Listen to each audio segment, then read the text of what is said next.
That was over the top, Harry. Thank you so much. I'm very grateful. I forget who I first heard use the line, but others have heard it. Well, how does it go? I wish my mother and father could have heard that. My father would have enjoyed it, and my mother would have believed it. but thank you, Harry. Indeed, we have been dear friends. I like that. Blood brothers not related, and we did a lot back in the House of Representatives and in the Senate and lots of other places. And I want you to know that 1997 event really was the brainchild of Harry Reid, and we worked together very closely. I reciprocate his kind words because we talked often throughout the preparatory process, and not only the 4 cabinet officers, but the U.S. Army and this one and that one. We had everybody in the federal government that had any possible connection to getting solutions in place come and get involved. I loved that event so much. I came out here ahead of time and stayed up at Fallen Leaf. I remember taking a nature hike through the national forest areas. I remember meeting with the elders of the Washoe people and with the Interior Department and others helping to resolve some long-standing issues there, and meeting with the business community and environmental communities and young people and just everybody. It was just a fantastic event. We went out on the research vessel of the University of California, Davis, and Richard Goldman took us out. I remember learning so much about nitrogen and phosphorus and all of the different things that were involved in this, and then following up. So I want to acknowledge with deep respect and gratitude what Senator Reid has done. I want to acknowledge his wife, Landra, who is here. It's really great to see you, Landra. I'm not sure where you got to, but right over there. And wanted to acknowledge her. And my dear friend, Senator Diane Feinstein, has been a part of this core team fighting for Lake Tahoe, as Harry Reid said, and she doesn't need to hear it from me because she's been involved in it for a lot longer than I have, and has been such a critical part of getting the funding that is necessary and making sure that this has been moving in the right direction. I want to acknowledge her husband, Dick Blum, who is not with us this morning, but he was at the event last evening and has been behind the scenes a real force and a dear friend, and I want to acknowledge him. Governor Brian Sandoval, thank you for your commitment, and I know that for you in some ways this is a continuation of lessons that you absorbed from your mentor, Paul Laxalt, former governor, and I had the privilege of being his colleague in the United States Senate, and what you and Governor Brown have modeled here for the cooperation between the two states is quite impressive and important. And, you know, I've noticed that when people acknowledge Governor Jerry Brown these days, they always kind of pause because they know that the audience is so filled with impressions and thoughts and admiration, and it's almost like I don't even know how to put it anymore. But Jerry, thank you for being Jerry Brown. We just really appreciate that.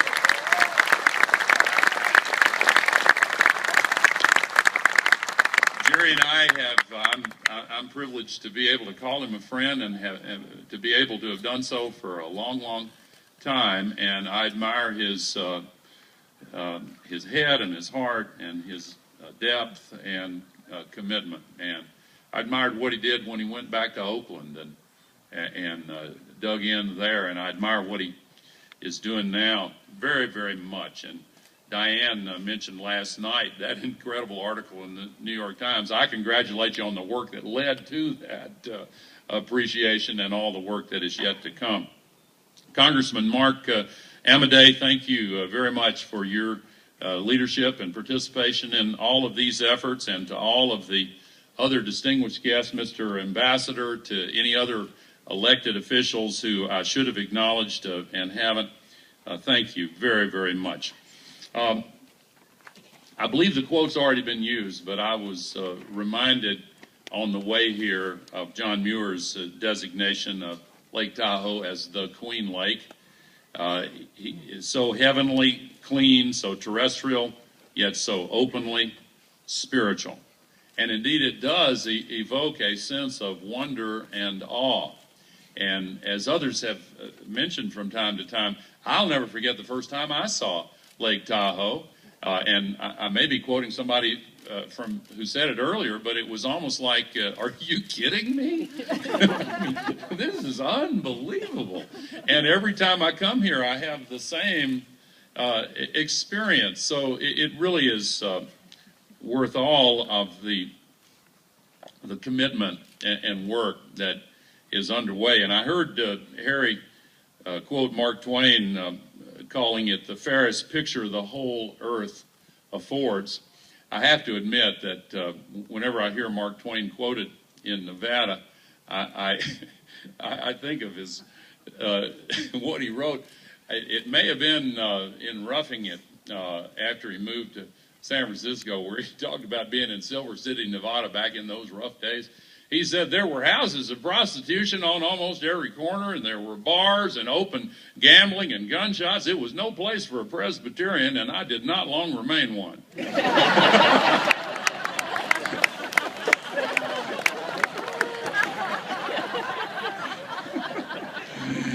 Oh, me.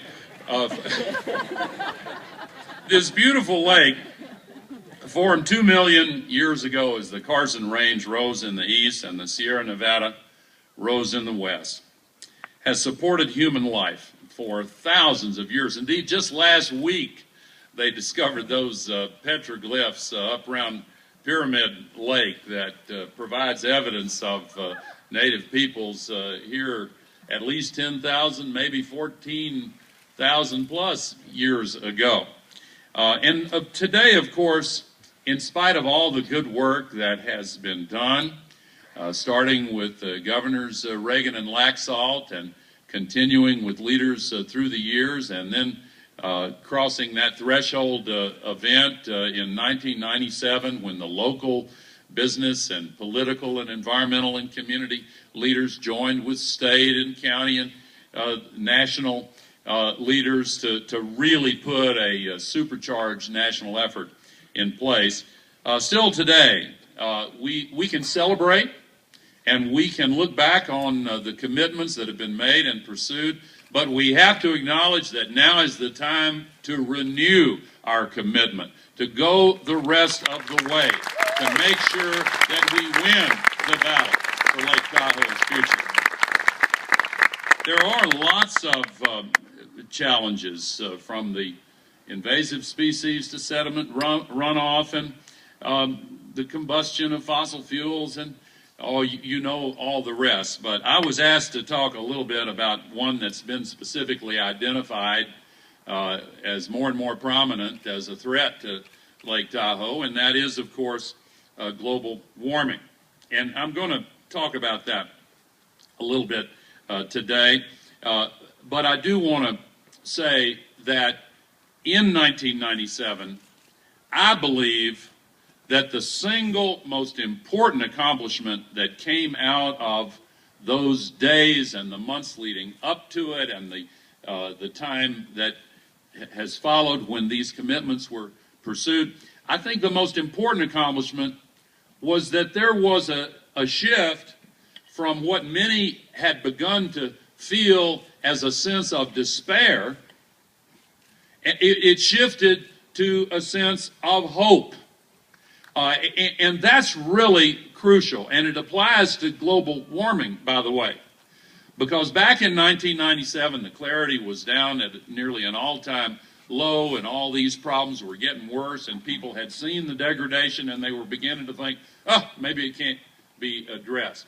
But in the time since then, what my friends here have shared with me is that there is a sense of hope.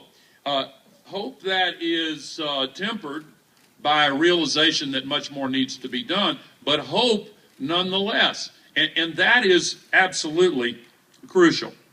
The clarity has stabilized and has begun to increase again, and we all know that, and we celebrate it.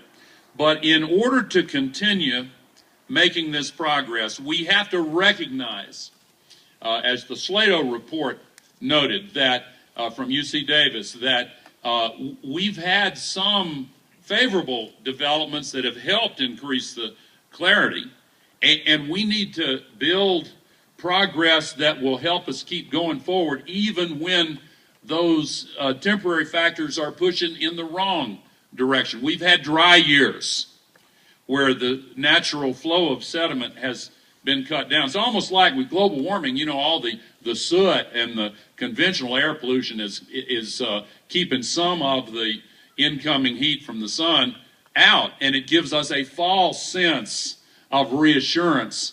And when the air is cleaned up, then, you know, we have a catch-up. Well, if we don't have dry years, then we need to be prepared to do the things that will continue moving the lake in the right direction, even when the rains have returned. So what do?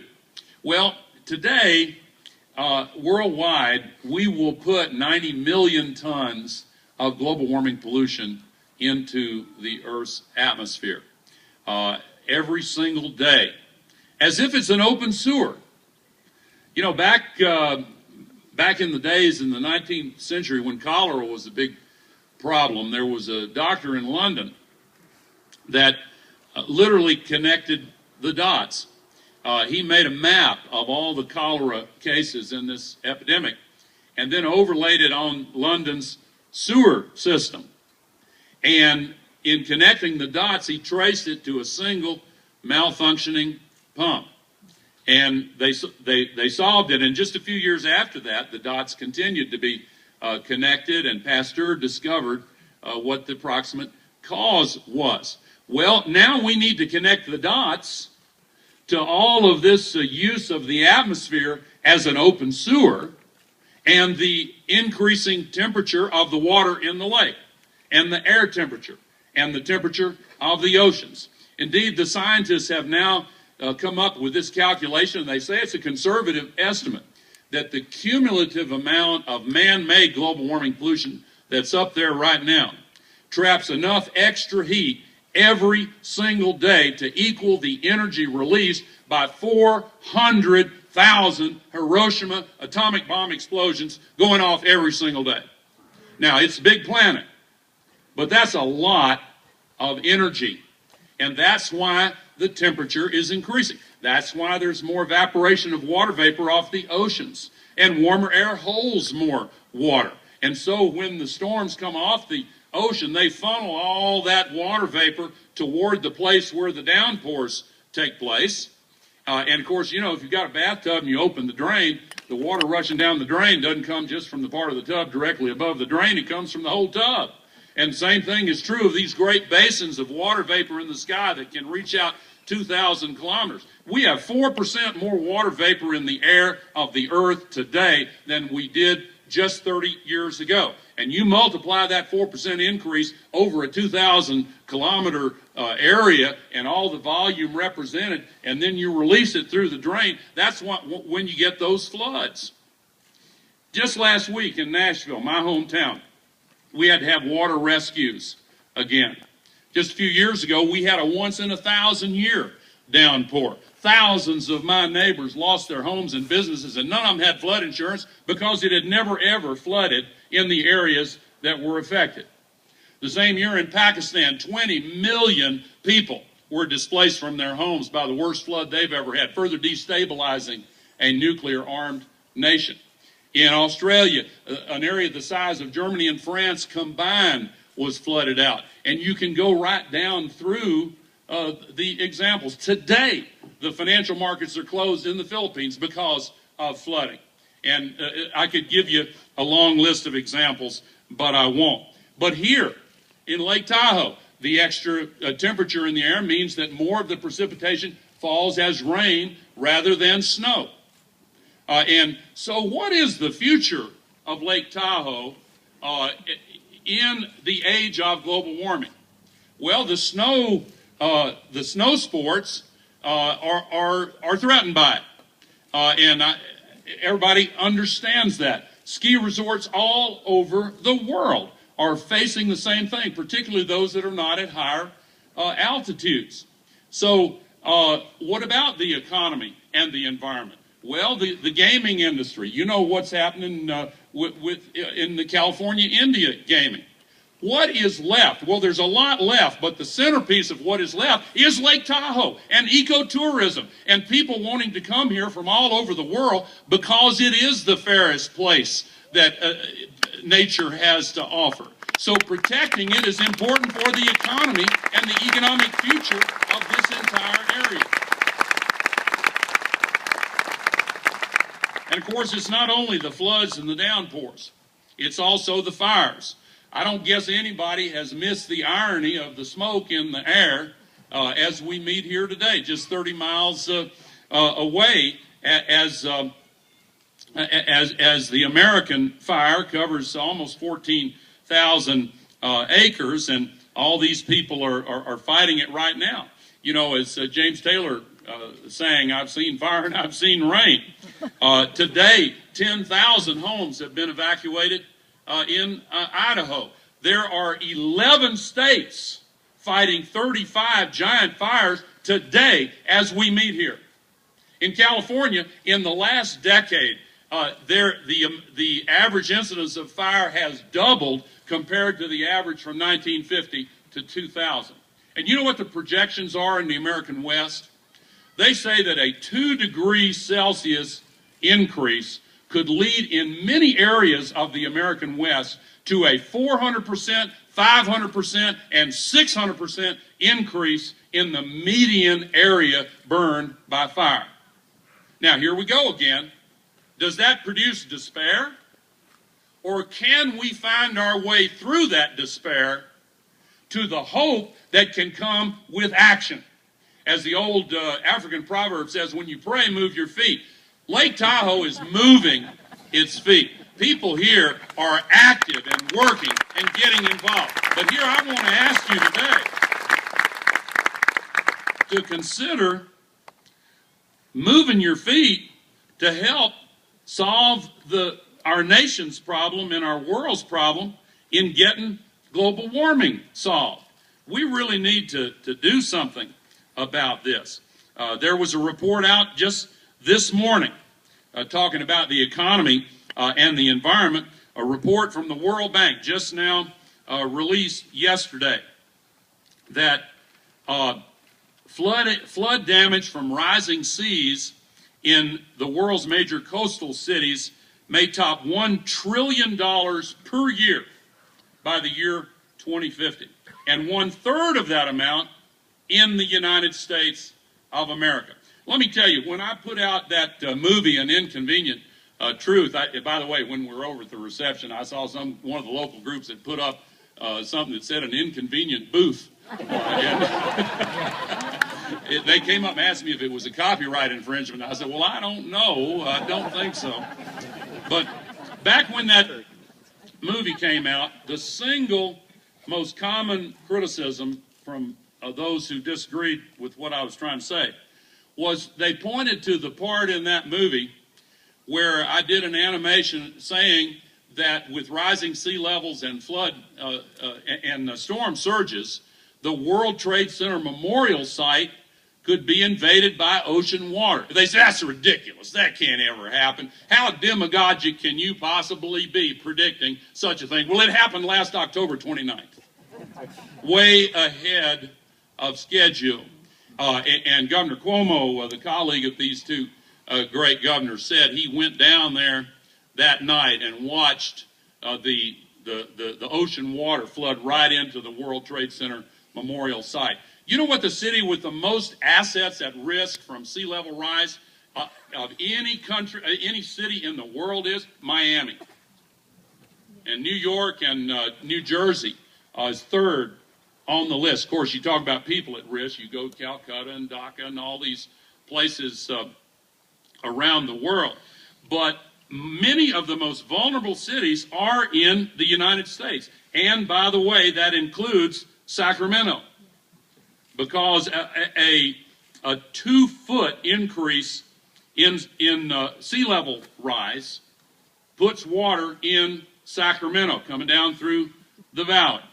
Now, the median projection is now somewhere between 1.5 and 6.5 feet by the end of this century. The Climate Central organization projects 11 inches, almost 1 foot in San Francisco Bay by 2050, just 37 years from now. So how long will it take us to say, hey, wait a minute, we probably should do something about this? Lake Tahoe is ahead of that curve. You recognized it when the beauty and clarity and majesty of this lake was obviously and clearly threatened. When the threat is to communities all around the world, it's harder to connect the dots. But those dots connect right back to Lake Tahoe, because all of the good that has been done and will continue to be done could be overturned unless we find a way to come together and deal with this problem of global warming. Now, I'm hopeful. I'm very optimistic. Yes, we have challenges, but I have seen an increase of awareness all over the world. We've got a ways to go, but there are a lot of positive developments. And by the way, the state of California has done a fantastic job of leadership. And by the way, Senator Harry Reid has done a fantastic job of leadership also.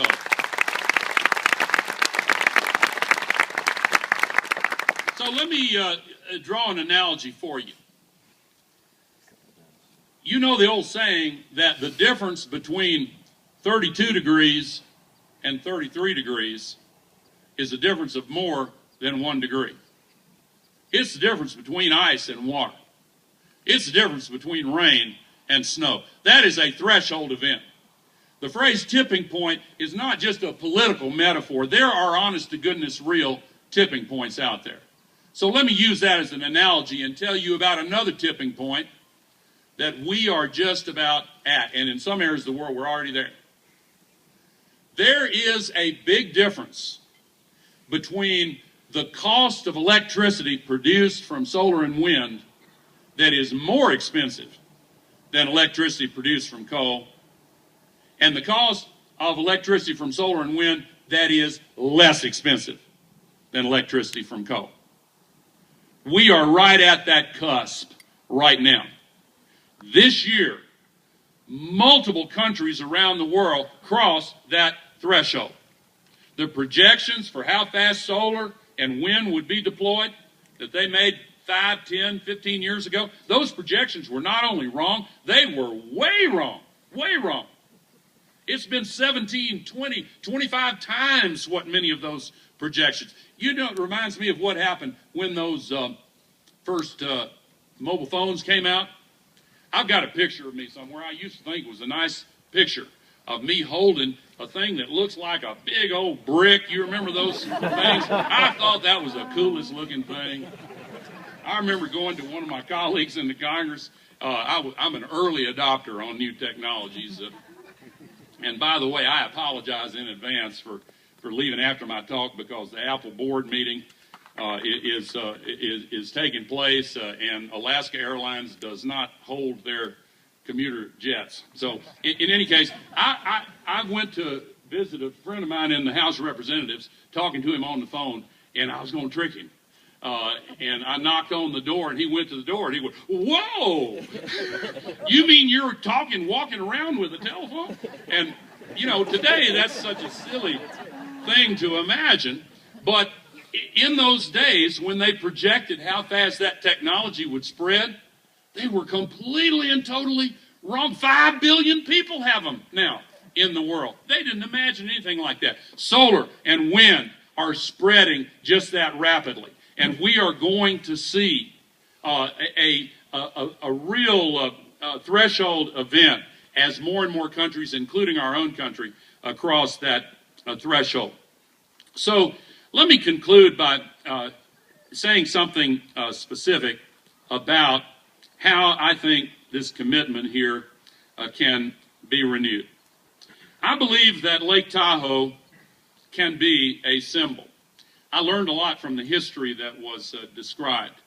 And of course, I had thought earlier that when Teddy Roosevelt made all those parks, it was a shame that Tahoe wasn't named a park, but I realize now that even back then it was already beyond that point.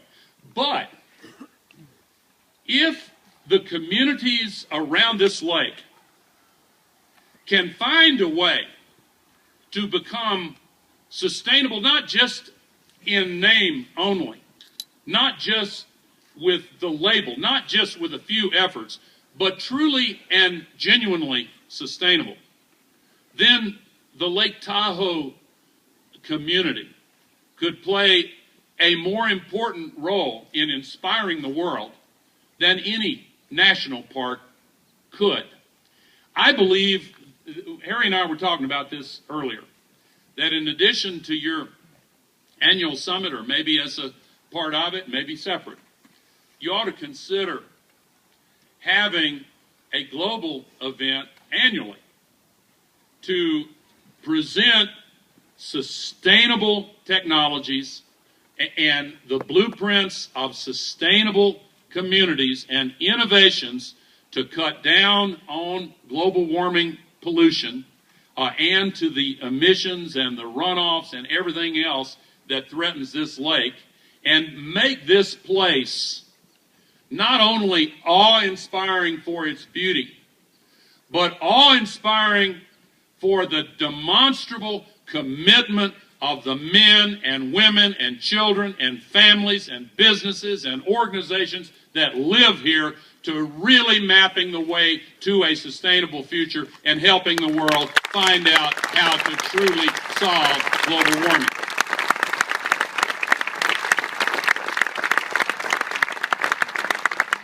One of the reasons, and I'll close with this, one of the reasons why I think it is really appropriate for this to take place here is that this started without partisanship.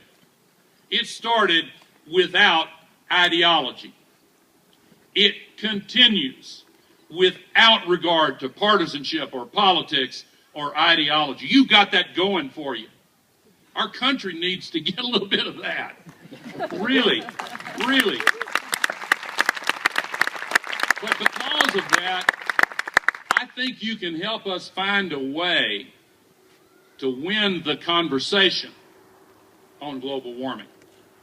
You know, the conversation has been kind of stalled. Some people are afraid to bring it up. Some families can't talk about it. You know what I'm talking about? It's almost like, this is a dangerous analogy, but there are some families with an alcoholic father who flies into a rage whenever the word alcohol is mentioned. And so everybody else in the family learns never to mention the elephant in the room so as to avoid the rage and the fury. Well, a lot of the news media, a lot of other folks, just average folks, now avoid even mentioning it because they don't want to trigger that fury. And some of it's funded and artificial, but a lot of it's kind of deeply felt. But Tahoe has a chance to get past that. What does it mean to win a conversation? I remember when I was a boy, growing up so much of the time in the South, when the conversation on civil rights was won. One of my friends made some hateful comment, and another friend said, "Hey, man, we don't talk like that anymore." And there were millions of conversations where the conversation was won and the laws changed. Something like that took place years earlier with abolition, years later with the anti-apartheid movement, with the nuclear freeze movement, which I really didn't support at the time, but which contributed to winning the conversation on the nuclear arms race in both of our countries, Mr. Ambassador. The fear of the other was eliminated, and the fear of a first strike was dealt with, and it changed. We don't have that deadly fear. We've still got problems, but we can change. I remember just a few months ago, Governor Brown in California, the two gay men, newspaper article that inspired me, were waiting in line for a pizza. And some homophobe walked by and made a hateful comment. And according to the article, literally every single other person in that line turned on that guy and said, hey, we don't go for that. Shut up. We are winning that conversation. That's how we can advance. We have to win the conversation on global warming. Final story. When I was of the age when the civil rights movement entered that hopeful phase, I remember when President Kennedy issued the challenge in 1961, I was 13 years old, to put a person on the moon and bring him back safely in 10 years. And I remember many of my elders at that time believing that that was a mistake. Would waste a lot of money, probably couldn't be done. So outlandish, just as outlandish today as saying we can solve global warming. And many people said we shouldn't have done that. But 8 months and 2 months later, Neil Armstrong set foot on the surface of the moon. And the moment he did so, there was a great cheer that went up in the mission control of NASA in Houston. And the average age of those systems engineers that day was 26 years old, which meant their average age when they heard that challenge was 18. And you talk to today's 18-year-olds, and they cannot imagine that we will not undertake this challenge. The future of Lake Tahoe is for them. And when they get to be my age, they'll look back, and depending on the world they inherit, they'll ask one of two questions. If they see the progress at Lake Tahoe reversed, and because of global warming, it goes in the wrong direction again, if they see coastal cities flooded and storms wiping out the whole areas and the failures of governance and agriculture and all the rest, environmental refugees, they would be justified in looking back at us and asking, what were you thinking?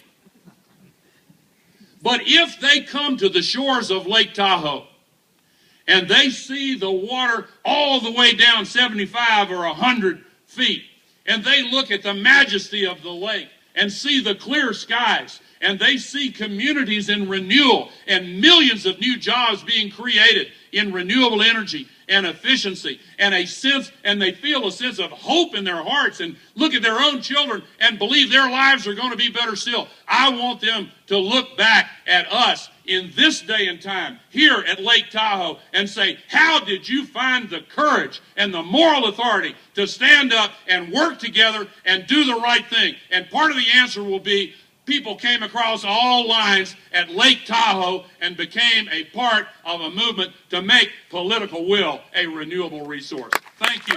Yeah.